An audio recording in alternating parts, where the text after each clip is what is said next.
My guest today is Dave Bernard. Dave, how you doing? Doing great, Dave. Thanks for being on my show. What I know this sounds like an easy question, but I understand for you it's kind of a difficult one. What do you do for a living? Well, my career has been in technology as software developer for decades, actually. And about 11 years ago, I started my own company, technology company, doing mainly web-based systems, larger line of business systems for companies actually around the world, government systems, commercial systems. And since then, the company's been successful enough that we've taken our excess earnings from that and turned it into other deals. So we're actually running 4 companies right now in various ways related to technology, and we're starting at least probably 2 more this year before the year's out, and then we'll have additional ones after that. So really, I'm really more of a portfolio manager these days, but I have a deep technology background. I love starting companies. I love entrepreneurs and executing on new ideas. You mentioned the company is global. Most of these companies are starting have a global presence. Is that right? I would say so, yeah. I'm more interested in things that can scale to around the world, so I don't want something that's too local because it gives me a little more market areas to go into. So when you say local, are you talking about the customers? Are you talking about your employees? Are you talking about the capital? What's more the market? Just market. Global markets, and even for resources like employees, we do look globally for that because I think there's talent all over the world that can be used in our business. Let's talk about this. This is a trend in the last 20 years. We've seen more and more is people like yourself are based in the U.S. are getting more and more people, more and more employees from other parts of the world. And you've been doing that for a long time, right? Yeah, I've been doing it for more than 10 years now, and it actually, for me, it's just plain economics. As a startup entrepreneur, it took a lot of risk out of the equation for me because the cost differential for using people from other countries is so much better than the U.S. market, quite frankly, and the talent level I have found is very, very good. It's as good, if not better, than the U.S. in a lot of places that I've been. It's uneven in places. I would say the biggest differences I've run into over time is you have to be aware of certain cultural differences. You have to be aware of how business is done in those countries, even from things as arcane as attorneys and accountants. For instance, in some countries, the employees don't even know what their full salary is because the employer pays taxes on their behalf. So when they're pitched a job, their salary is just net. So they're pitched their net salary. They're not pitched the gross. That sounds more honest than... Yeah, it's a little bit more that way. And we have other countries where you're kind of expected to pay a 13th month of salary as a bonus. It's just kind of things like that. So knowing those things it helps a lot toward making those relationships strong and effective. So there's a lot of people that are trying that global employee model, and they're not succeeding at it. Is that probably the main reason of these cultural differences? I would say that's one. I think a corollary to that is that you've got to go and engage these people in person on some basis. So, for example, we go and visit our offshore teams at least twice a year, sometimes more frequently than that. And just that in-person relationship building is extremely important. And they, by and large, they love having visitors come and they get a chance to show off their country and be hospitable to you. I'd say the other thing that I think that we do very differently than a lot of people, and I've talked to people, I've talked to the folks at Coca-Cola who run a multi-billion-dollar outsourcing operation there. I think the mistakes that they make, to me, are they try to micromanage the process. Interesting. And I've been a hiring manager for decades, and I always thought, well, why wouldn't you trust people if you're going to hire them? Why aren't you trusting them? So I treat our offshore people much the same way. I hired them, I trust them, and I got to trust them to do the right thing. So to me, I think you can go way overboard trying to write too much of a specification for them to do. Let them do some thinking. Let them push back ideas on you. Let them own the architecture and the design. We do that with our teams. We push everything down to the teams. They are really a big extension for us, and also that's the only way it really scales for me. Because if I can't scale my business if I've got to be in the details on every little project. Or I have to hire a manager who does that. Right. So I increase my cost. So that's got to be, that seems like you're increasing the risk by not only are you putting a lot of that trust for people to do architecture, delivery, schedules. But you can't check up on them every few days. You're not there. I mean, we do check on it. It's a phone call. It's not a visit. So we have a lot of controls in place. For example, we use an online project management tool called Assembla. There are many like this. It's not unlike Basecamp, which a lot of people will use. Yeah, I use Basecamp. And all the team members have to put their hours in very exactly into the system on a regular basis. They cannot leave without putting their hours in during the day. Also, their descriptions of the tasks they're doing and all that kind of stuff is captured in great detail. So we actually do almost all of our communication through the online project tool. It becomes a vast knowledge base for this stuff. So we have a very exact tracking and history of all the tasks to a very granular level. So we can monitor this as, on a daily basis, weekly, monthly, however we want to do it. Okay. And I think if you get into this kind of business, you've got to be results oriented. You cannot be too worried about, what's happening every minute of the day. Yeah. It's results.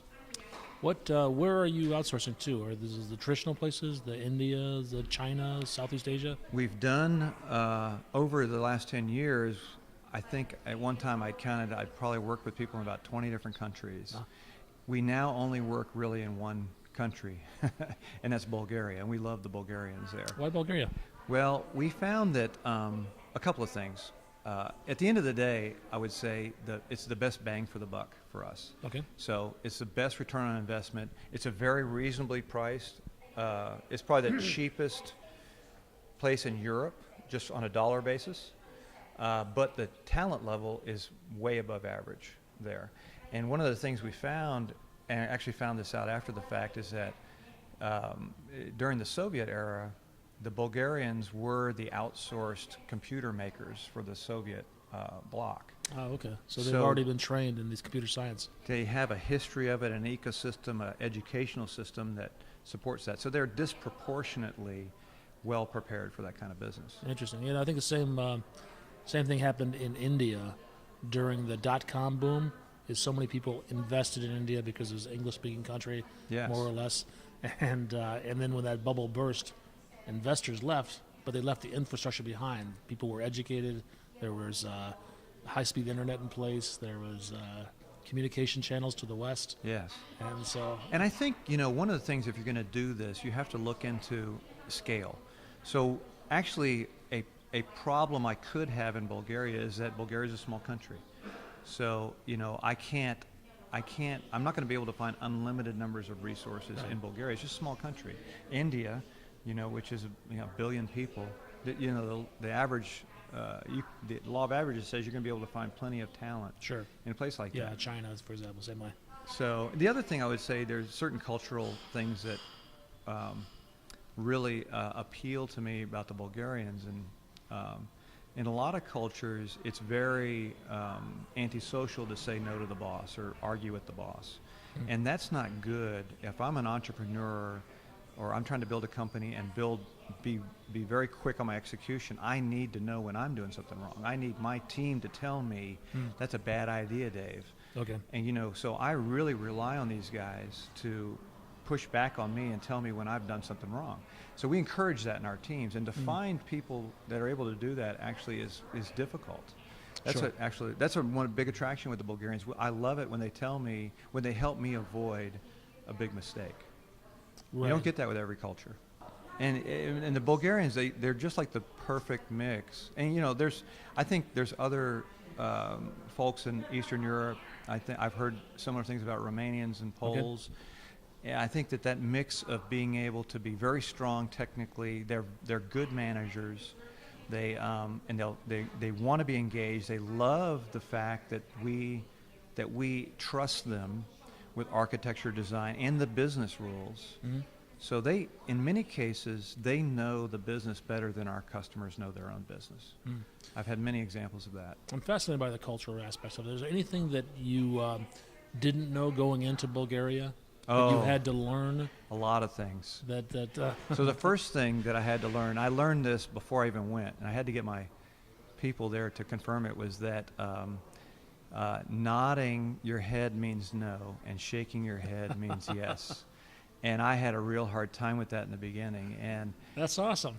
exactly. So you're sitting there next to a developer, and you're talking about, and she'll say, "Oh, this is such a great idea. I really love this," and you pick up on body language, Sure. and your mind goes a little nuts. And I remember, I'll tell you a little story. I actually was my first week there. Actually, I was in the little cafeteria in this building where the team worked, and we would go down there to eat lunch every day, and we ate lunch this day. And there were 4 of us, 3 Bulgarians and me, sitting there, and this young programmer was sitting across from me, and he said something funny, or said something to the other guys, and they just cracked up laughing. I said, "What's so funny?" And my project manager, Ivan, he said, "Well, Nikolai wants to know why you're so negative about everything." And it was a very funny thing. And what we found is that they're sensitive to that there. I mean, they try to. They're aware of the fact that there's this Absolutely body language difference. When we worked with the military there on a contract, at first I thought they were a little rude because they wouldn't move their heads at all. They were trying to be polite, Right, by not doing it the wrong not to way. send the wrong signal. So they would just be very stiff doing that. So little things like that, I think that you learn there. But by and large, it's a beautiful country. It's a wonderful. There's so much history. These people have been through a lot in the last 500 years. So I just find that fascinating. Just new people, new cultures is a lot of fun for me. Is there any challenges with dealing with different governments? I would say, yeah. When we worked on a project there with the government, I may be oversimplifying this, but essentially, in the U.S., if there's not a law against it, you can do it. Okay. In Bulgaria, it's much the opposite. You can't do it unless the law specifically says you can. And we ran into some of those issues while we were there, and just understanding that they pretty much don't move. It kind of stifles innovation in a lot of ways. Okay. In a place like that, they have to wait. The military always had to wait for the government to pass a law for them to be able to change some of their procedures and things like that. So when we were building systems for the military, we often had to wait for this legislation to pass through. They were expecting it to go. They anticipated it to go, but we couldn't actually do anything until it was finalized. So there's some of that, and we had a couple of incidences of that we had to actually ask the U.S. Embassy to help us with while we were there. What about exporting technology? Is that an issue at all? No, not Okay. really. Not that I know of. I never ran into that. There are no borders as far as intellectual property goes. Not that I'm aware of. They're since I've been working there, they became part of the EU. Okay. And that probably made things easier. In a way, it was scary at first because becoming part of the EU also introduced VAT, value-added tax. Okay. And we were very uncertain at the time, I remember, whether that was going to affect our services, whether we were suddenly have to have an extra 20% of cost. And we actually got the government to give us a letter that said, no, your services are exempt from that. So that was good for us. But other than that, they had become a member of NATO earlier, so there was that gave them an impetus, actually, from the military standpoint, of learning English. So when I first started going there, Russian was the second language, not English. Okay. Very few English speakers. But the technology people do learn English in school. Okay. And they're actually very good English writers. So if you were reading the emails, it would be hard for you to tell. Interesting. It's just writing prose, not writing code you're talking about. Yes, exactly. Interesting. Anything we haven't talked about that we should have? I would say that the other thing I would say that is happening now, when I first started offshoring in Bulgaria, it was we felt that when I was talking to customers, we didn't hide the fact that we did it, but we didn't put it out in front either, because some people were kind of caught up in it's got to be onshore development, it's got to be Americans building it, and things like that. Okay. That has softened up considerably. Okay, you're talking about the emotional response to people in Detroit who maybe had their own jobs outsourced. Yes, exactly. And basically, even now, the investment community will often ask an entrepreneur, why aren't you using offshore resources? That's so much it's more actually efficient. flipped over. Yes, very definitely. We hear that loud and clear from the investment community for sure. Are there any types of projects that should not be offshored? You know, and I'm a software developer, so I see everything through the lens of that. From a software development standpoint, I really don't think, to me, software is building something. Yeah. You know, it's much like building a house. It's constructing. It's not necessarily inventing. I think that Americans in the American marketplace are very safe as long as we own the customer relationship. Okay, so we want to utilize really good talent in other places that's a very good value to build things for our marketplace that we own. So I'm more concerned with keeping a hold on my marketplace, Right. which is the real gasoline in our engine, and we Sure. make sure that we can execute with the best value resources we can use. Yeah, I think that's the real lesson here.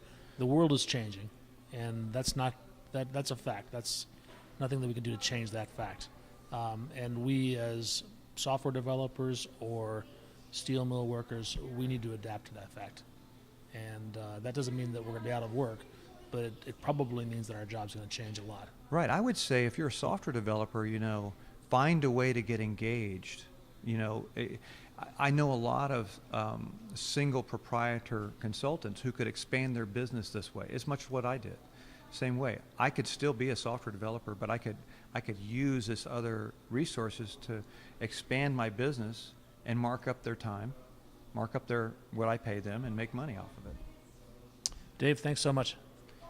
Thank you. Thank you, stuff. David. I enjoyed it.